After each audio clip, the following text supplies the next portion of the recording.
नेपाल की अर्थव्यवस्था के ताज़ा हालात को समझने के लिए पहले कुछ आंकड़ों को समझना जरूरी है। नेपाल की जनसंख्या करीब 2.9 करोड़ है। अर्थव्यवस्था का आकार करीब 3500 करोड़ डॉलर है। सार्वजनिक कर्ज जीडीपी का करीब 43% है। महंगाई दर फिलहाल 7% है। खतरे की घंटी तब बजी जब मार्च 2022 के मध्य में देश का विदेशी मुद्रा भंडार महज 975 करोड़ डॉलर रह गया। जुलाई 2021 में यह 1175 करोड़ डॉलर था। 7 महीनों में नेपाल के विदेशी मुद्रा भंडार में करीब 200 करोड़ डॉलर यानी 24,000 करोड़ नेपाली रुपए कम हो गए हैं। किसी भी देश की अर्थव्यवस्था में विदेशी मुद्रा भंडार का बड़ा योगदान होता है। देश का केंद्रीय बैंक विदेशी मुद्रा और अन्य संपत्तियों को अपने पास रखता है। विदेशी मुद्रा को ज्यादातर डॉलर में रखा जाता है। जरूरत पड़ने पर इससे देनदारियों का भी भुगतान किया जाता है। जब कोई देश निर्यात के मुकाबले आयात ज्यादा करता है तो विदेशी मुद्रा भंडार नीचे गिरने लगता है। पारंपरिक तौर पर माना जाता है कि किसी देश का विदेशी मुद्रा भंडार कम से कम 7 महीने के आयात के लिए पर्याप्त होना चाहिए। नेपाल के विदेशी मुद्रा भंडार की क्षमता इस वक्त 7 महीने की है, जो चिंता का विषय है।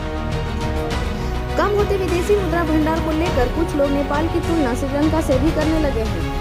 होते विदेशी मुद्रा भंडार और गिरती अर्थव्यवस्था के बाद नेपाल सरकार ने अप्रैल महीने की शुरुआत में सेंट्रल बैंक के गवर्नमेंट महाप्रसाद अधिकारी को निलंबित कर दिया था। नेपाल स्थिति को सुधारने के लिए निर्यात को बढ़ाना और आयात को कम करने के लिए कई कदम उठा रहा है। नेपाल ने विदेशों से आने वाले जरूरी सामान पर फिलहाल रोक लगा दी है। जब नेपाल की अर्थव्यवस्था में आयात निर्यात की बात करते हैं तो नेपाल के लिए 2 ट्रेड पार्टनर बहुत महत्वपूर्ण हो जाते हैं। पहला भारत और दूसरा चीन। इसकी वजह है कि नेपाल करीब 62% विदेशी व्यापार करता है और करीब 14% चीन से। नेपाल राष्ट्र बैंक के साल 2019 से 2020 नेपाल ने करीब 1060 करोड़ डॉलर का विदेशी व्यापार किया। इससे आयात करीब 980 करोड़ डॉलर और निर्यात करीब 80 करोड़ डॉलर का था।